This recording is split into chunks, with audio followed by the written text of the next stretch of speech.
उनको यूटिलाइज कर रहे हैं। डिस्ट्रिक्ट, स्टेट्स, जो हमारे एडमिनिस्ट्रेशन है, उनको हम इफेक्टिवली यूटिलाइज कर रहे हैं। जो हमारी जनता है उसको हम एडिक्वेटली यूटिलाइज कर रहे हैं। तो उस पर हमारा फोकस होना चाहिए। टेस्टिंग पे मैंने कहा, देखिए अब जो हुआ हो गया उसको भूल जाइए, क्योंकि यहां पे अब हम ऐसे लेवल पे पहुंच गए कि ये अब इमरजेंसी सिचुएशन हो गई है। तो मुझे ये कहना कि भाई ये नहीं किया, वो नहीं किया, वो मैं नहीं करना चाहता हूं।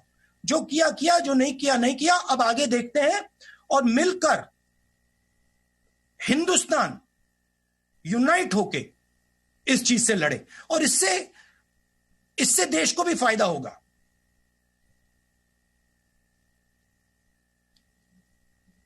मगर मेरा मेन सुझाव ब्लंट इंस्ट्रूमेंट्स ना यूज करें। न्यूआंस तरीके से स्ट्रेटेजिकली काम करें। आइडिया है कि भाई लॉकडाउन हो गया तो बात बन गई, नहीं। लॉकडाउन हुआ तो बात नहीं बनी है, बात पोस्टपोन हुई है। तो रिसोर्सेज को इफेक्टिवली यूटिलाइज कीजिए, रिसोर्सेज को स्टेट्स के हाथ में दीजिए। जीएसटी जो स्टेट्स को देना है वो दीजिए। चीफ मिनिस्टर्स और डिस्ट्रिक्ट्स से खुलकर कम्युनिकेशन कीजिए। उनकी जो डिमांड्स हैं उनको एक्शन कीजिए। तो ये डायरेक्शन की जरूरत है। शुक्रिया सिद्धार्थ जी। मैं अब पीटीआई भाषा से हक साहब सवाल पूछना चाहते हैं, तीसरी न्यूज एजेंसी से। हक साहब अपना माइक अनम्यूट करके क्या सवाल? जी सर। हाँ जी सर, मेरा सवाल यह है कि आपने 12 तारीख को ही आगाह कर दिया था, उसके बाद भी सरकार कदम नहीं उठा पाई है। तो हालांकि आपने कहा कुछ बोलेंगे नहीं, लेकिन लगता है कि जो 1,07,000 करोड़ का पैकेज है वो पर्याप्त है राज्यों के लिए जो दिया गया है कोरोना से लड़ने के लिए। कि जिस प्रकार से पैसा पहुंचना चाहिए, जिस स्पीड से पहुंचना चाहिए, वो नहीं पहुंच रहा है। मैं आपको 2-3 उदाहरण देता हूं। कोरोना से लड़ने के लिए आपको 2-3 स्ट्रेटेजिक चीजें एकदम करनी पड़ेंगी। दो फ्लैंक्स पे एक्शन चल रहा है, एक हेल्थ केयर मेडिकल, दूसरा इकोनॉमिक। थोड़ी सी मैं इकोनॉमिक स्फीयर की बात करता हूं। फूड शॉर्टेज आएगी, आने वाली है। आपके पास गोदाम में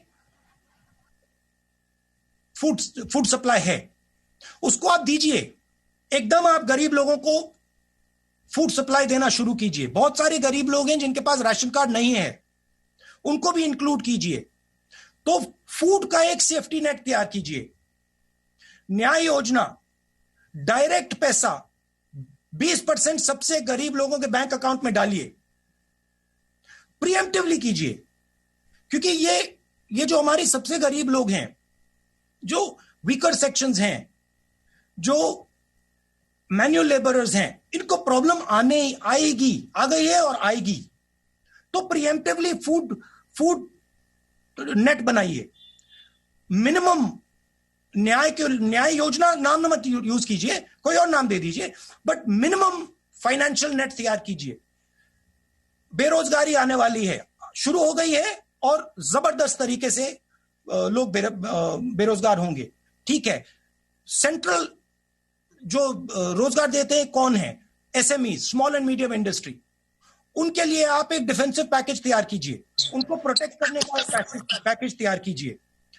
हमारी ऐसी कंपनीज हैं जो कनेक्टेड कंपनीज हैं, स्ट्रेटेजिक कंपनीज हैं, बड़ी कंपनीज हो सकती हैं, उनके लिए आप प्रोटेक्शन तैयार कीजिए। तो ये हुई इकोनॉमिक साइड पे। अब डिजीज साइड पे आप लॉकडाउन के बाद आपकी एग्जिट स्ट्रैटेजी क्या होगी? आपकी टेस्टिंग स्ट्रैटेजी क्या होगी? आपकी मेडिकल स्ट्रैटेजी क्या होगी? आप पीएचसीज को, हॉस्पिटल्स को रैंप अप कैसे करोगे?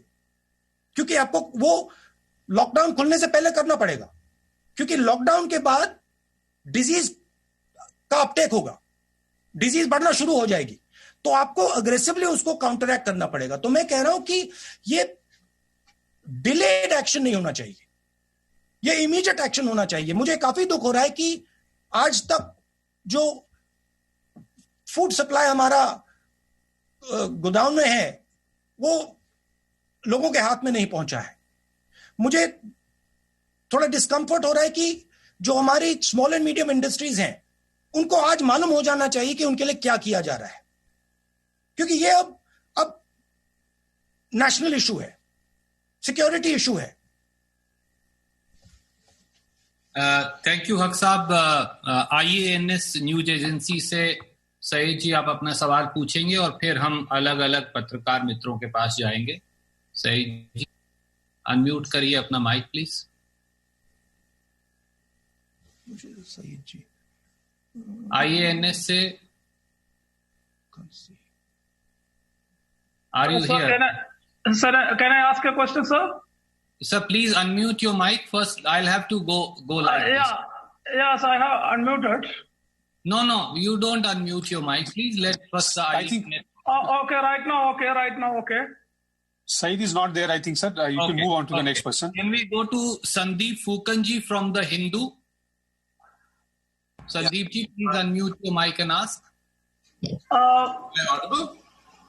Sandeep Fukanji from The Hindu. Yeah. I've unmuted. Go ahead. Go ahead. Yeah. You are audible. Go ahead. Yeah, Mr. Gandhi, in your tweet sometime back, and also in your letter to Prime Minister, you had suggested that India should prepare an India-specific policy. Yes.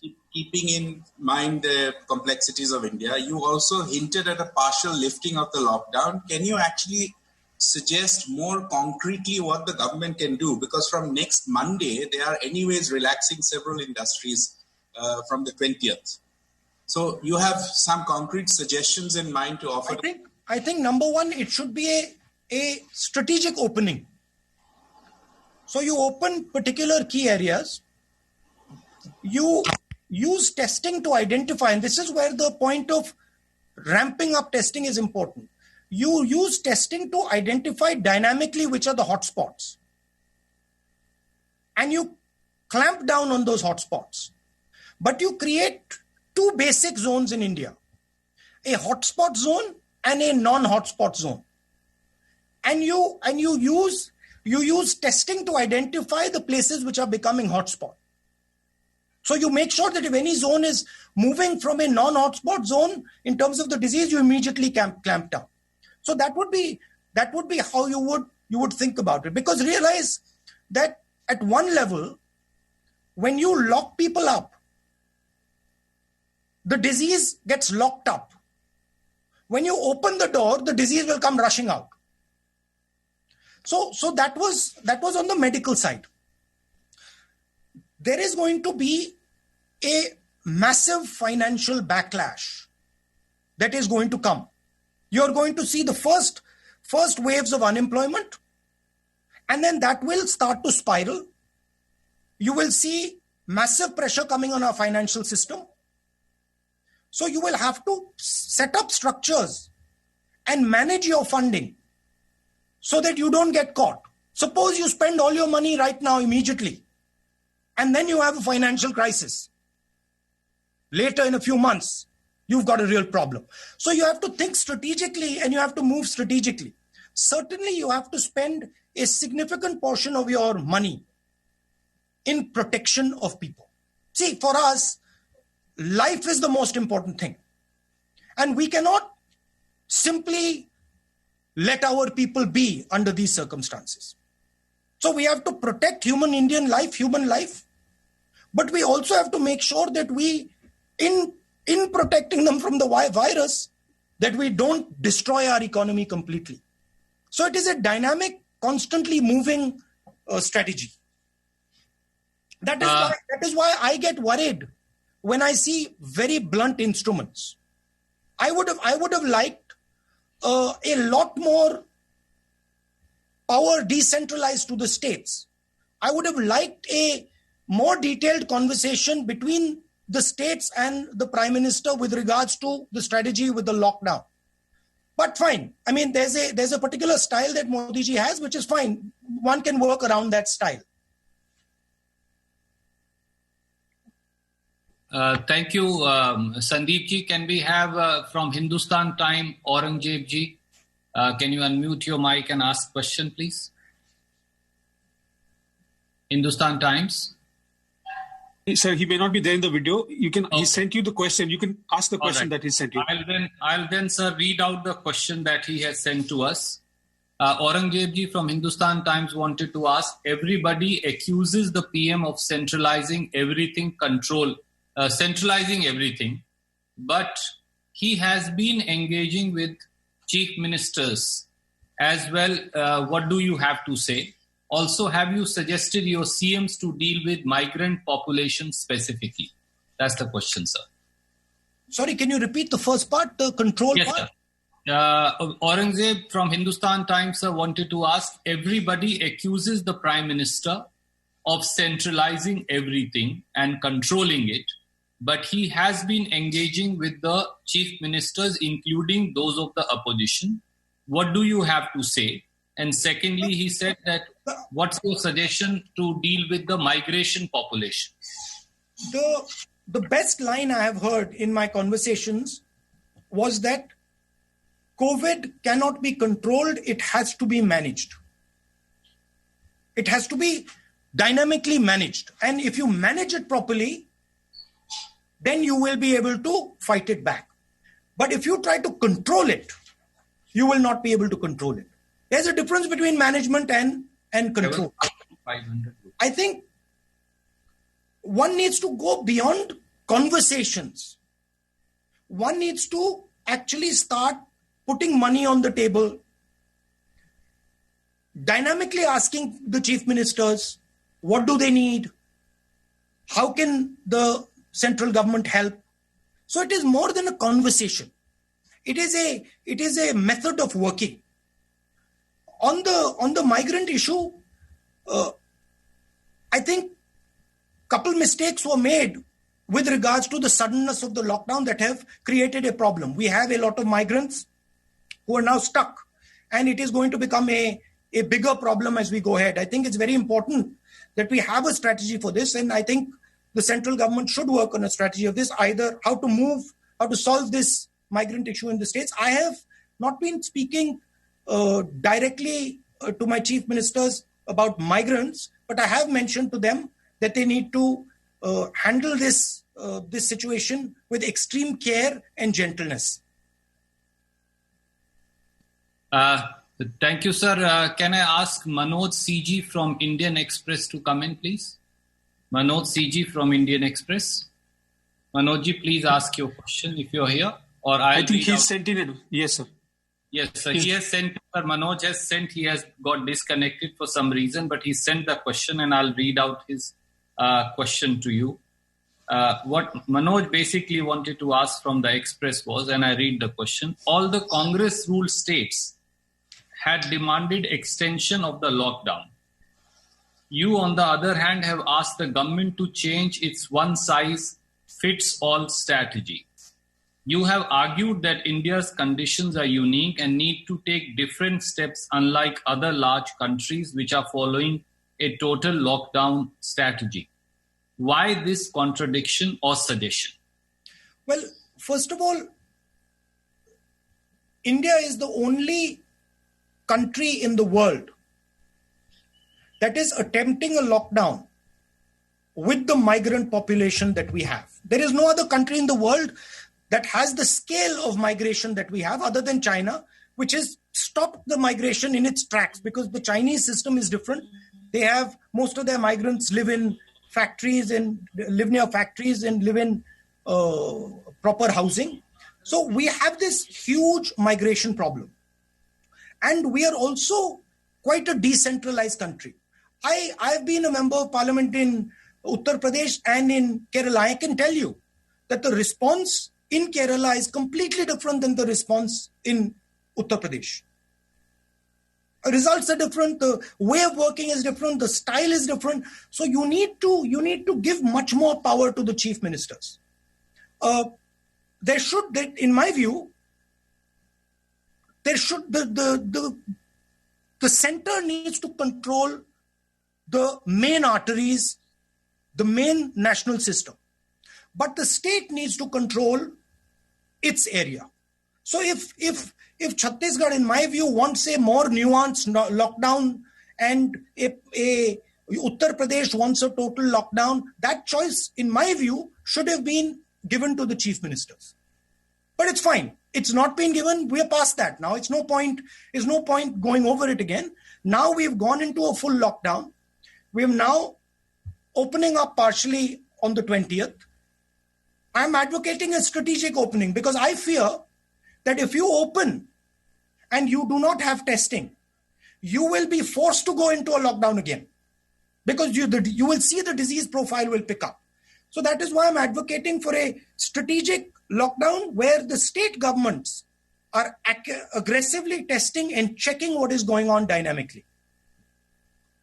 Thank you, sir. I will request now Arun Kumar Singh. He is here from the CNN IBN to ask his question. Arun ji, आप अगर मेरी बात सुन रहे हैं, मैं देख सकता हूं आपको.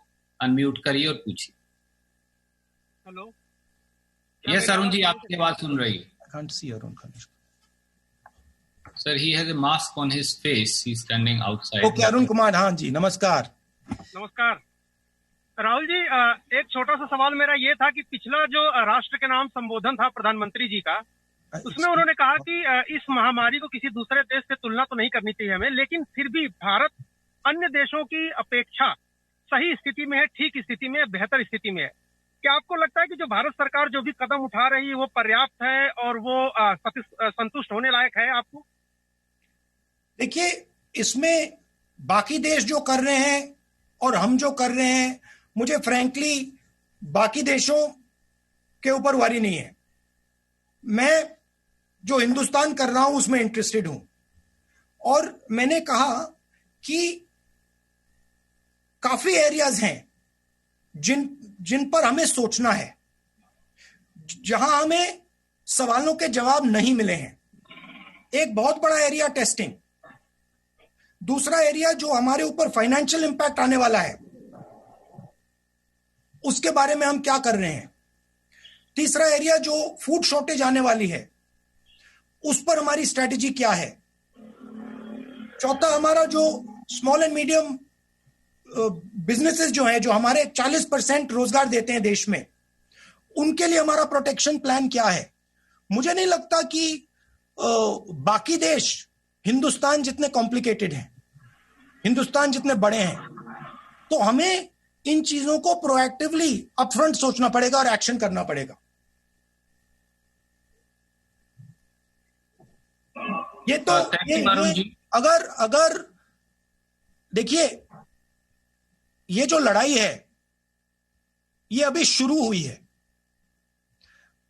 इसमें आज विक्ट्री डिक्लेयर करना बहुत गलत काम होगा, क्योंकि ये लंबी लड़ाई है और इस लड़ाई को सिस्टमैटिकली आस्ते आस्ते लड़ना पड़ेगा.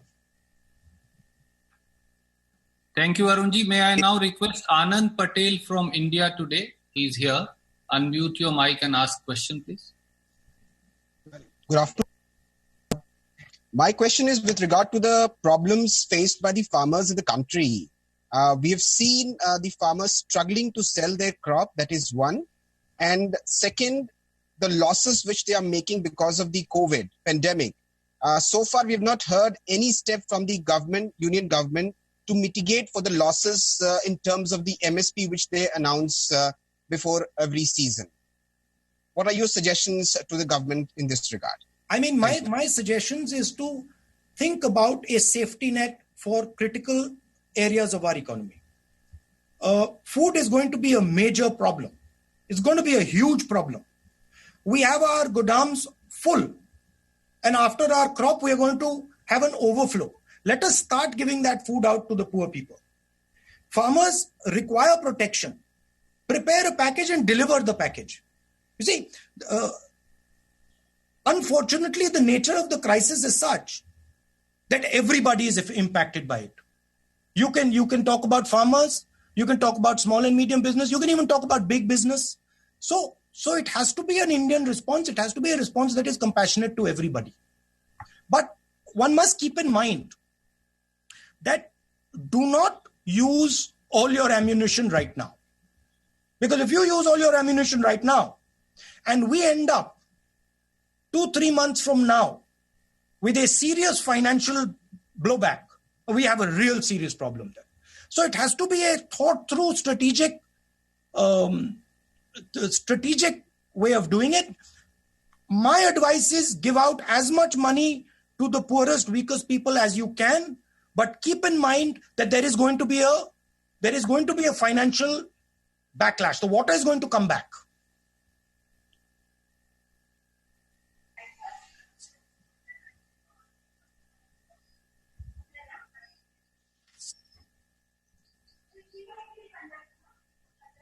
Next question. Sorry, Mausmi ji, you are here. Sorry, I apologize. My mic got muted. Mausmi Singh from Aaj Tak is here. Mausmi ji, please ask your question. I can see you. जी राहुल जी नमस्कार, आपको मेरी आवाज मिल रही है? हाँ जी जी राहुल जी, लगातार आप testing पर स्ट्रेस दे रहे हैं. आपने कहा टेस्टिंग टेस्टिंग टेस्टिंग और टेस्टिंग होनी चाहिए, ये प्रधानमंत्री भी कह रहे हैं. रैपिड टेस्टिंग किट लगातार उनका शेड्यूल 3 से 4 बारी डिले हुआ है और आखिरकार चाइना से कंसाइनमेंट आज पहुंचने वाला है, जो कि एक बड़ी भूमिका अदा कर सकता था इस लड़ाई में. उधर चीन से जो सामान आ रहा है, चाहे प्रोटेक्शन गियर्स भी हो, वो बहुत खराब क्वालिटी के आए हैं और रिजेक्ट भी किए गए सरकार द्वारा. मेरा सवाल सीधा है कि आपको लगता है फेलियर कहाँ है, चीन की भूमिका में है या सरकार की भूमिका में? और दूसरा, लगातार गैर भाजपा शासित राज्य ये आरोप लगा रहे हैं कि टेस्टिंग किट को लेकर उनके साथ भेदभाव किया जा रहा है, चाहे वो महाराष्ट्र हो या बाकी राज्य हो, और उनको कम मिल रहे हैं टेस्टिंग किट. तो इस पे मुझे जवाब चाहिए था. देखिए, एक बार डिजीज चालू हो गई तो ऑब्वियसली सब देशों ने अपनी जो टेस्टिंग किट्स मंगानी थी वो मंगानी शुरू हो गई. तो आज टेस्टिंग किट्स का जो सप्लाई है वो लिमिटेड है, वो रियलिटी है. अमेरिका भी टेस्टिंग किट्स चाहता है, यूरोप भी टेस्टिंग किट्स चाहता है, सब देश टेस्टिंग किट्स चाहते हैं. उस सिचुएशन में हिंदुस्तान के हाथ में टेस्टिंग किट्स नहीं पड़ रही हैं. जो आप रैपिड टेस्टिंग किट्स की बात कर रहे हैं वो भी मिनिस्क्यूल नंबर ऑफ किट्स हैं. तो हमें कोई ना कोई तरीका निकालना पड़ेगा. अब ठीक है, अब हम यहां हैं. अब मैं ये नहीं कहना चाहता हूं कि भाई इसलिए यहां है, क्यों यहां है, मगर कोई ना कोई तरकीब तो निकालनी पड़ेगी कि हम टेस्टिंग एट स्केल कर पाए. क्योंकि अगर आप कोविड से लड़ना चाहते हैं, बिना टेस्टिंग एट स्केल आप लड़ ही नहीं सकते. आपको यही नहीं मालूम होगा कहां है बीमारी, कहां है. मान लो आपने हॉटस्पॉट एरियाज बना दिए और नॉन हॉटस्पॉट एरियाज बना दिए. अगर आप नॉन हॉटस्पॉट एरियाज में टेस्ट ही नहीं कर पा रहे तो आपको मालूम ही नहीं कि वो हॉटस्पॉट कब हो जाएगा. तो अगर आप एक ग्रेजुएटेड स्ट्रेटेजी चाहते हैं तो आपको टेस्टिंग की तो जरूरत ही है, क्रिटिकल है. अब मैं ये नहीं कहना चाहता हूं कि क्यों नहीं हुआ है, मैं ये कहना चाहता हूं कि आज से पूरा दम लगा के पूरा हिंदुस्तान टेस्टिंग तेजी से करे. और टेस्टिंग के प्रॉक्सीज भी हो सकते हैं. तो सिर्फ टेस्टिंग किट ही नहीं है, और तरीके भी हो सकते हैं, मगर स्ट्रेटेजिकली करना है. सिंपल तरीके से नहीं होगा कि भाई स्ट्रेटेजिकली सोचकर. Testing is our main weapon against the virus. It is a strategic weapon. It has to be used like a strategic weapon. Currently, as I said, we are chasing the virus. किसी को virus हुआ, हमने test किया, फिर हम उसके पीछे दौड़ रहे हैं. बिना रैंडम टेस्टिंग आप वायरस के पीछे ही दौड़ते रहोगे और वायरस आपके आगे निकलता जाएगा. जब आप रैंडम टेस्टिंग करोगे तो आप वायरस को रोक पाओगे. गैर भाजपा शासित राज्यों वाला सवाल था. क्या था? गैर भाजपा शासित राज्यों वाला सवाल था कि उनका आरोप है कि भेदभाव हो रहा है टेस्टिंग किट्स के मामले में, पीपीई के मामले में. महाराष्ट्र के स्वास्थ्य मंत्री ने भी ये आरोप लगाया था कि महाराष्ट्र में किट नहीं आ रहे हैं. मैं वो कमेंट कर रहे हैं, इस पे मैं कमेंट नहीं करना चाहता हूँ. Thank you. Uma Shankar ji from NDTV is here. Uma Shankar ji, आपका सवाल था, कृपया पूछिए. उमा जी, आपको मेरी आवाज आ रही है? जी, आपको मेरी आवाज आ रही है? आ रही है. Ask your question please. जी, जो हमने लगातार देखा है, जिस तरह से देश में माइग्रेंट लेबरर्स की जो समस्या है, जो पैदल चल के सैकड़ों किलोमीटर जा रहे हैं. Shankar ji, can you just move your hand so I can see you? I have got lot of. आपको मेरी आवाज आ रही है? अब मैं दिख रहा हूँ, लाल शर्ट में हूं मैं। The gentleman in maroon shirt. मिल गए, हाँ ठीक है, थैंक यू जी। मैं ये पूछना चाह रहा हूं कि जिस तरह से माइग्रेंट लेबरर्स की जो समस्या आई है, सैकड़ों किलोमीटर चल के वो घर तक पहुंचे हैं, बहुत सारे पहुंच गए हैं, लेकिन लाखों की तादाद में अब भी कई जगहों पे बंद हैं लॉकडाउन में। राज्य सरकार या केंद्र सरकार लाख कोशिश कर रही है उन तक मदद पहुंचाने की, लेकिन उस मात्रा में मदद पहुंच नहीं रही है। तो क्या आपका सुझाव होगा कि उन लोगों को किसी एक तरीके से एक मेडिकल मेथड अपना के स्पेशल ट्रेन के जरिए अपने इलाकों तक पहुंचने दिया जाए, तब जाकर वहां पे जो मेडिकल प्रोटोकॉल है वो फॉलो किया जाए, चाहे उनको वहां क्वारंटीन रखा जाए? तो इस तरह की आप सुझाव देंगे? क्योंकि देखने में आता है कहीं कहीं हजार तादाद में मजदूर अचानक से निकल आते हैं और सोशल डिस्टेंसिंग जैसे नियम की धज्जियां उड़ जाती है। तो क्या आपका ऐसा कोई सुझाव है कि सरकार उनको घर तक पहुंचने दे, कोई भी एक तरीका अपना के, बिल्कुल तरीके के साथ? देखिए, ये एक टेक्निकल क्वेश्चन है और बहुत सारे एक्सपर्ट्स हैं जो इसका जवाब आपको दे सकेंगे। इसमें भी 2-3 अलग व्यूज हैं, मैंने लोगों से बात की है, 2-3 अलग व्यूज हैं, बट सरकार को जो एक्सपर्ट्स हैं उनसे समझ के ये रिजॉल्व करना चाहिए। इस सवाल का जवाब देने के लिए मैं एक्सपर्ट नहीं हूं। Supriya Bhardwaj from TV9, I can see you, Supriya ji. Will you unmute and ask your question? Rahul ji नमस्कार। मेरा सवाल आपसे है कि ये जो माइग्रेंट वर्कर्स हैं वो लोग काफी रो रहे हैं। जो उनकी समस्या मुख्य है वो यही है कि खाना नहीं मिल रहा है। आपने भी बार बार कहा कि ग्रेनरीज को ओपन किया जाए और कहीं ना कहीं जो ग्रेनरीज हैं उनको खोल के लोगों को खाना दिया जाए। तो एक बार क्या सरकार को आप फिर से कहेंगे इसी चीज के ऊपर कि लोगों को खाना जो है इमरजेंसी राशन कार्ड के जरिए दिया जाए? और आखिर कितना बड़ा इसका इम्पैक्ट हो सकता है जो माइग्रेंट जो पॉपुलेशन जो प्रॉब्लम फेस कर रही है उसको देखते हुए? फूड सप्लाई क्रिटिकल चीज है और एकदम आज नहीं, ये तो 10 दिन पहले कर देना चाहिए था कि जो हमारे गोडाउन में खाना है वो एकदम अनाज है एकदम डिस्ट्रीब्यूट कर देना चाहिए। बहुत सारे लोग हैं जिनके पास राशन कार्ड नहीं है, उनको भी मिलना चाहिए। कोई ना कोई तरीका निकाला जा सकता है असेस करने के लिए। बट मुझे लगता है कि 10 केजी व्हीट और राइस, 1 किलो पल्सेस, 1 किलो चीनी हर सप्ताह सरकार को देना चाहिए उन लोगों को जो भूखे हैं। मिनिमम एकदम, क्योंकि हमारे गोदाम्स में ओवर सप्लाई है और वो फसल के बाद और ज्यादा हो जाएगा, तो उसको तो एकदम कर देना चाहिए। शुक्रिया Supriya ji. Ashish Singh ji from ABP. Ashish ji from ABP, will you unmute yourself and ask? Yes, sir. Here. Rahul ji, good afternoon. Can you hear me, sir? I can hear you. What color shirt are you wearing? So this is like a check pattern. Do you like it? First, let me see it. He's wearing a mask. So the fact that you have taken note, I take that as a compliment. I can't find the check pattern shirt. Okay, I find this side, yes, sir. This side. It's a very small checks in blues. Yes. And you're wearing a nice blue mask also. Thank you very much, sir. This is a designer mask gifted to me by a friend. Thank you very much. Yeah. Thank you. Sir, मेरा सवाल आपसे ये है कि आपने अभी tweet किया 2-1 दिन पहले और कहा कि वन साइज फिट ऑल जो लॉकडाउन का तरीका है वो ठीक नहीं रहा और उससे काफी लोगों को दिक्कतें हुई। मैं आपसे ये पूछना चाहता हूँ सर, आपकी नजर में प्रधानमंत्री मोदी से कमी कहाँ रह गई? कौन सी बड़ी गलती वो कर गए? इसलिए पूछ रहा हूँ क्योंकि आप ही के पार्टी के वरिष्ठ नेता और leader of opposition in Rajya Sabha Ghulam Nabi Azad साहब ने कहा था कि उनको नहीं लगता कि इसको किसी और तरीके से हैंडल किया जा सकता था, क्योंकि दूसरे देशों को देखें तो उसके लिहाज से हमने बड़े अच्छे प्रिएम्प्टिव कदम उठाए हैं। इस पर आपका क्या कहना है? और एक बड़ी खबर आपको बता दें, धारावी में आज कोरोना के 11 मरीज सामने आए हैं। ये बड़ी खबर है, 11 मरीज कोरोना के। धारावी में आज कोरोना के 11 मरीज, जो कि चिंता बढ़ाने वाली खबर है, क्योंकि बार बार डर सामुदायिक संक्रमण का ही है। और धारावी जो कि सबसे बड़ा स्लम है एशिया का, अगर वहां पर आ रहे हैं केसेस तो ये चिंता बढ़ाने वाली खबर है। 11 केसेस, 11 मरीज कोरोना के धारावी में। आज 11 नए मरीज कोरोना के, क्योंकि यही सबसे बड़ा डर था। क्योंकि धारावी में जिस तरह से बड़ी संख्या में लोग वहां पर रहते हैं, स्लम है, बड़ा स्लम है। वहां पर 11 मरीज, धारावी में कोरोना के मरीज बढ़कर 71 तक पहुंच गया। 71 छोटा सा ब्रेक लेते हैं।